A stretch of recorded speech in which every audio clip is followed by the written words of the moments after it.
اپنی مختصر کرتے ہوئے رخصت ہو جاؤں گا. زیادہ طویل تقریر نہیں کروں گا کیونکہ بہت سارے مقررین یہاں پر موجود ہیں اور آپ کو ان کو بھی سماعت فرمانا ہے. تو میں اپنی بات کو 10 سے 15 منٹ میں ختم کر دوں گا اور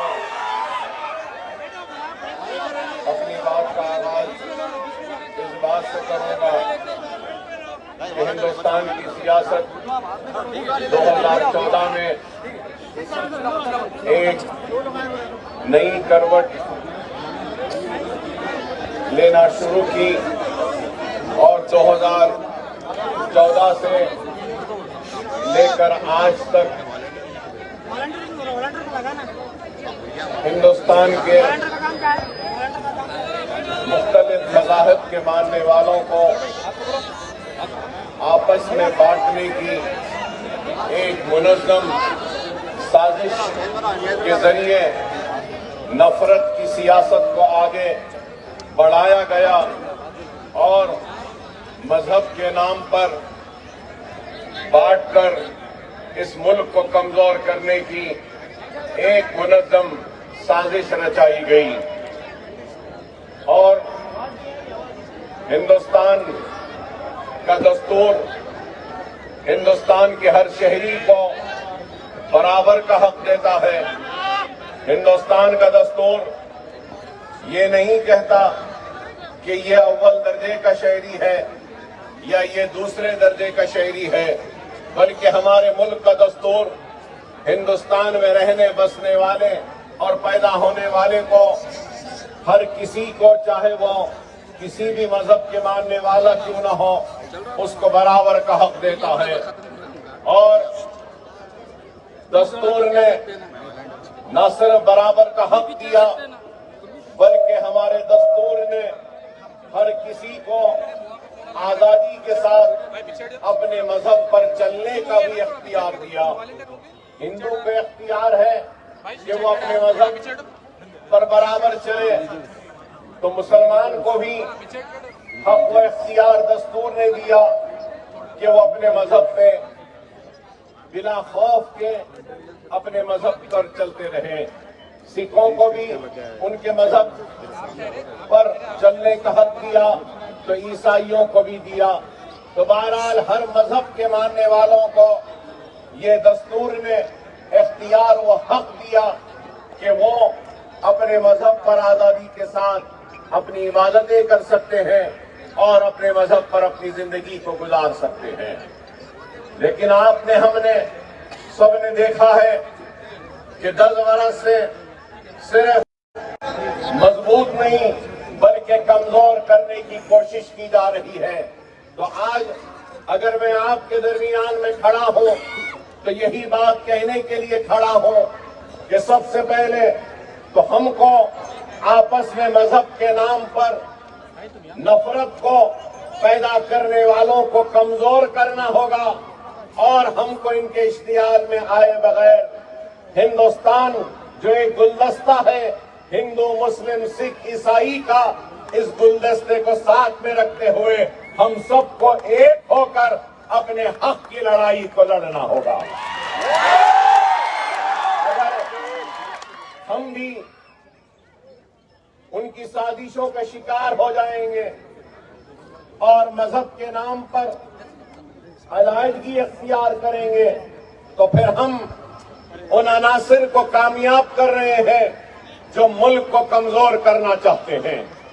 اور آپ نے، ہم نے مسلسل دیکھا ہے کہ 10 برس سے اگر اس ملک میں ناانصافی کا اگر کوئی شکار ہو رہا ہے تو افسوس کے ساتھ کہنا پڑتا ہے کہ ہر جگہ پر مسلمانوں کو دوسرے درجے کی شہری کی نظر سے دیکھا جا رہا ہے.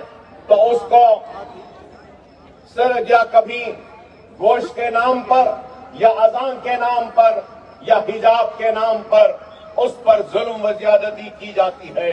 کبھی حجاب کے نام پر اس کو تعلیم کو ترک کرنے پہ مجبور کیا جاتا ہے تو گوشت کے نام پر یا بیف کے نام پر بازاروں میں اس کو لوچا جاتا ہے اور پھر غیر غلط باتیں کہتے ہوئے رامزادے فلاں-زادے کہتے ہوئے ان کو ڈرایا اور مارا جاتا ہے. نہ صرف یہ بلکہ آپ یہ بھی دیکھ رہے ہیں کہ طلاق ثلاثہ کا قانون ہے تو پھر وہ بنایا گیا تو اس کے بعد CANRC کا قانون اور آج آپ اور ہم یہاں پہ جمع ہوئے ہیں تو وقف کے جو ترمیمات لائے گئے اس کے احتجاج میں آپ اور ہم یہاں کھڑے ہیں. تو میں یہ اس بات کو سمجھنے سے قاصر ہوں کیا ہندوستان کا مسئلہ مسلمان ہے؟ ہندوستان کا مسئلہ مسلمان نہیں ہے. ہندوستان کا اگر سب سے بڑا مسئلہ ہے تو وہ روزی کا ہے، وہ روٹی کا ہے، وہ خوشحالی کا ہے، وہ ترقی کا ہے، وہ نوکری کا ہے. لیکن آج ہندوستان پر مہنگائی کی بات نہیں ہوتی، روزی روٹی کی بات نہیں ہوتی، ہندوستان کی کمزور معیشت کو استحکام دینے کی بات نہیں ہوتی. ہندوستان میں آج کئی لوگ کے پاس شوچالے نہیں ہے اس کی بات نہیں ہوتی. لیکن اگر ہوتی ہے تو صرف نفرت کی بات ہوتی ہے، تو صرف مذہب کی. اور میں یہ بھی کہوں تو غلط نہ ہوگا کہ قانون بن رہے ہیں تو صرف اور صرف مسلمانوں کو کمزور کرنے اور مسلمانوں کو تکلیف پہنچانے کے لیے. اور یہ قانون بھی اگر بنایا گیا تو میں بھی 6 مرتبہ مسلسل ایوان اسمبلی میں مجلس کے نمائندگی کرتا ہوا حلقہ چندرائن گٹے کی عوام نے مجھے منتخب کیا، ایوان میں گیا. کئی قانونی ترمیمات کو ہم نے دیکھا ہے، سنا ہے، ہمارے سامنے آئے ہیں. قانون کیوں بنتا ہے؟ قانون اس لیے بنتا ہے کہ آپ دیکھتے ہیں کہ چائلڈ رائٹس ہے، وومن رائٹس ہے، تو کس کے لیے ہے؟ یہ قانون اس لیے بنتے ہیں کہ عورتوں کے حقوق کا تحفظ ہو. قانون اس لیے بنتے ہیں کہ بچوں کے حقوق کا تحفظ ہو. تعلیم کے اگر قانون بنتے ہیں تو صرف اس لیے بنتے ہیں کہ ہر کسی کو تعلیم ملے اور تعلیم کا تحفظ ہو. تو آج اگر وقف قانون میں اگر ترمیمات لائے گئے ہیں تو وقف کا تحفظ نہیں ہے بلکہ وقف کی تباہی کے لیے یہ قانون لایا گیا. مجھے بتانے والوں کہ اس نئی ترمیمات میں کون سا وقف کا تحفظ ہو رہا ہے یا واقف کا تحفظ ہو رہا ہے یا وقف کرنے والے نے جن مقاصد کے لیے وقف کیا ہے اس کا تحفظ ہو رہا ہے. اس میں وقف کے تحفظ کی کوئی بات نہیں. کیا وقف کے قابضداروں کو ہٹانے کی کوئی بات ہے؟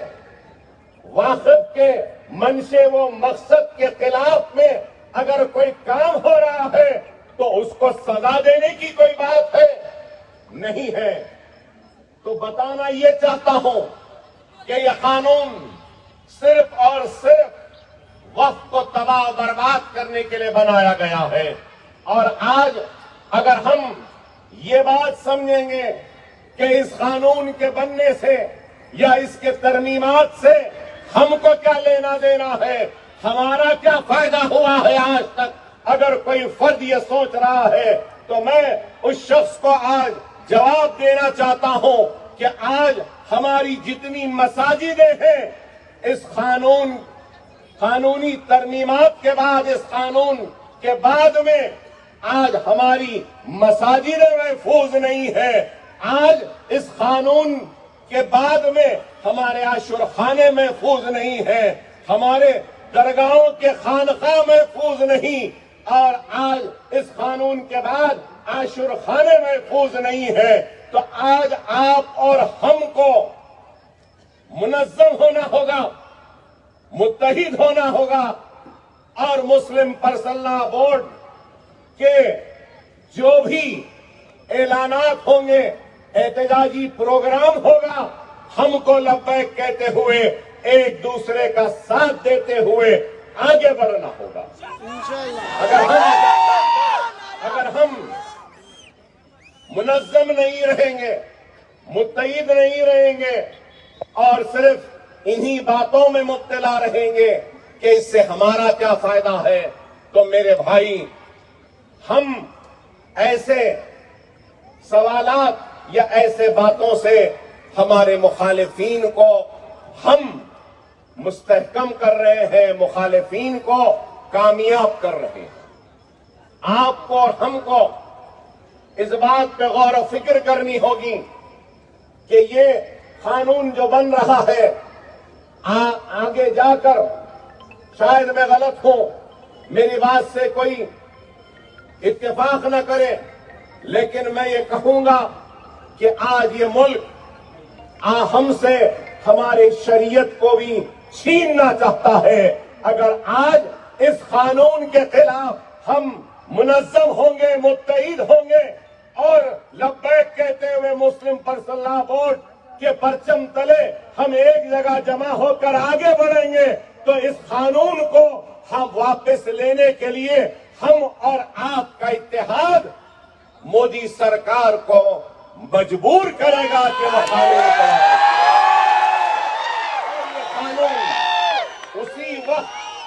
اسی وقت واپس لیا جائے گا جب ہم اور آپ مل کر منظم ہو کر جدوجہد کریں گے۔ اگر ہم اپنی جدوجہد میں صرف جوش رکھیں گے تو یاد رکھو صرف جوش سے منزل نہیں ملتی، اگر منزل کو حاصل کرنا ہے تو ہم کو جوش کے ساتھ ہوش مندی کی بھی ضرورت ہے، اور جس قوم کے پاس جوش بھی ہے، ہوش بھی ہے، تو کامیابی و کامرانی اس قوم کی یقینی ہے۔ ہم کو بے شک جوش کی ضرورت ہے، لیکن جوش کے ساتھ ہوش کی بھی ضرورت ہے، جوش و ہوش کے ساتھ عزم کی بھی ضرورت ہے، ارادوں کی بھی ضرورت ہے، ہمت کی بھی ضرورت ہے، اور ہم کو اپنے احتجاج، اپنے جوش، اپنے جذبے کو دستور کے دائرے میں رکھنا ہوگا۔ ہم کو کوئی ایسا کام نہیں کرنا ہے جس کے ذریعے ہمارے دوسرے شہریوں کو تکلیف ہو۔ ہمارا احتجاج ہمارے مقصد کو حاصل کرنے کے لیے ہونا چاہیے۔ ہمارا احتجاج ایسا ہونا چاہیے کہ ہمارے احتجاج، ہمارے جوش، ہمارے جذبے کو، ہماری ہمت کو دیکھ کر ایک ہندو بھائی بھی ہمارے احتجاج میں جڑ جائے۔ ہمارا احتجاج ایسا ہونا ہے کہ ہمارے احتجاج میں سکھ بھی آ جائے، عیسائی بھی آ جائے، اور ہر سیکولر ہمارے احتجاج میں آ جائے۔ یہ ایک حکمت کے ساتھ ہم کو آگے بڑھنا ہوگا۔ یہ قانون بہت ہی کالا قانون ہے، میں کہوں گا، اور بہت ہی خطرناک قانون ہے۔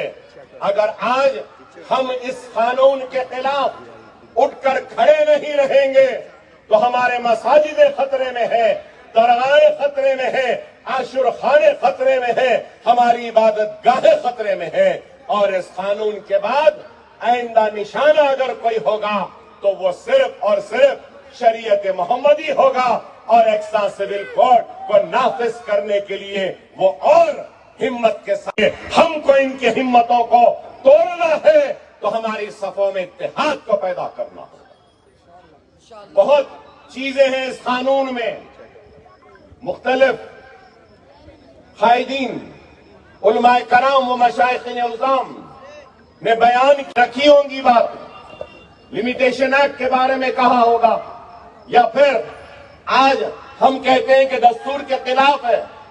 تو میں نے اپنی گفتگو سے پہلے یہ بات کہا کہ دستور نے ہر ایک کو برابر کا حق دیا ہے، لیکن آج جب ہم اس قانون کو دیکھتے ہیں تو ہندو اینڈومنٹ ایکٹ میں جو چیزیں ہیں، ہمارا مطالبہ کیا ہے؟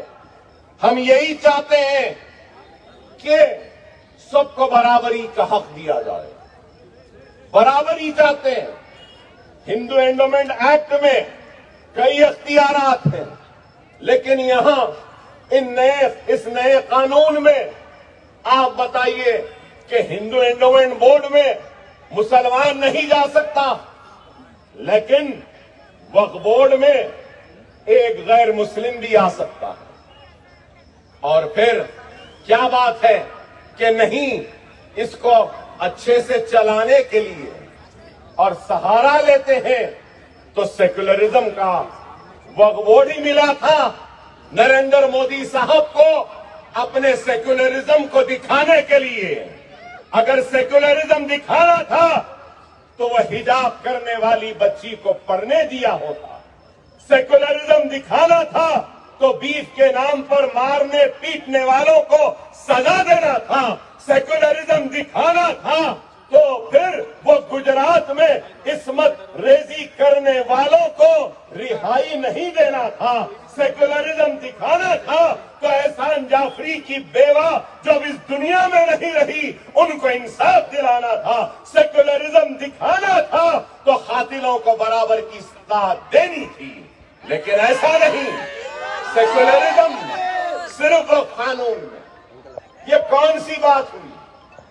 اب ایسا حال ہو گیا ہے، اگر میں موٹی بات میں سمجھانا چاہوں تو ایسا ہو گیا ہے کہ میرے باپ نے، میرے دادا نے، میرے پردادا نے، میرے سگردادا نے میری اولاد کے لیے، آنے والی اولاد کے لیے کچھ زمین جائیداد گھر دے کر گئے۔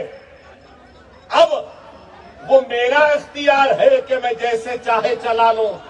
میرے باپ کی جاگیر ہے، میرے دادا کی جاگیر ہے، میرے سگردادا کی جاگیر ہے، مگر یہ کیا کہہ رہے ہیں؟ نہیں، اس کو ایسا نہیں چلانا، اس کو ویسا چلانا۔ ارے بابا، دینے والے کون ہیں؟ دینے والا میرا باپ ہے، میرا بابا ہے، میرا سگردادا ہے۔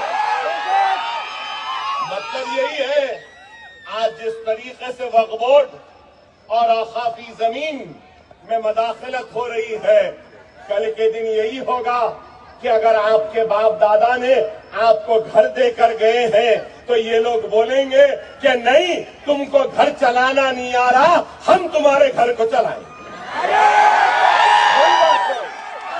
ایسا ہی ہو گیا ہے، یہی ہے۔ ارے آپ غور کریے، خدا را بہت سی باتیں، بہت سی چیزیں ہیں کہنے کی، سننے کی، رکھنے کی، لیکن وقت مجھے اس بات کی اجازت نہیں دے رہا ہے۔ میں آپ سے یہی کہوں گا کہ وقت اور حالات کی نزاکت کو سمجھو۔ خدا را انتشار اور منتشر مت رہو۔ خدا را منظم ہو جاؤ، متحد ہو جاؤ۔ اگر آج ہم منظم نہیں ہوں گے، متحد نہیں ہوں گے، تو پھر ہمارے حقوق ہمارے ہاتھ سے جاتے رہیں گے۔ میں یہ بھی بات کہوں گا کہ آنے والے کل میں اگر ایکسٹرا سول کورٹ کو نافذ کرنے کا ان کا ایک ارادہ ہے اور اس کے طرف یہ بڑھ رہے ہیں، تو اس بات پہ بھی تعجب نہیں ہوگا کہ اقلیتوں کو جو دستور میں دفعے 2930 کے تحت اقلیتوں کو جو اختیارات دیے گئے ہیں، آنے والے کل میں وہ ایک قانون کے ذریعے ان اختیارات کو بھی ختم کریں گے، چھین لیں گے، اور اقلیتی اداروں کو بھی خطرے میں ڈال دیں گے، تعلیمی اداروں کو۔ ارے ان کی ایک سازش ہے جس کے ذریعے وہ یہ چاہتے ہیں کہ یہاں پر ایک نفرت کی سیاست کو آگے بڑھائیں، اور ہم کو اور آپ کو ان نفرتوں کا شکار ہونا نہیں ہے۔ یہ میں کہنا چاہتا ہوں، آج میں یہاں پر کھڑے ہو کر میرے سیکولر ہندو بھائیوں سے، سیکولر سکھ بھائیوں سے، سیکولر عیسائی بھائیوں سے بھی اپیل کر رہا ہوں کہ یہ معاملے کو صرف مسلمانوں کا معاملہ نہ سمجھے، بلکہ یہ معاملہ ہمارے ہندوستان کے سب سے بڑے امن پسند اقلیتوں کا، مسلمانوں کا ہے۔ اور ہمارا مطالبہ کیا ہے؟ یہ قانون کے خلاف ہماری لڑائی ہے، تو یہ لڑائی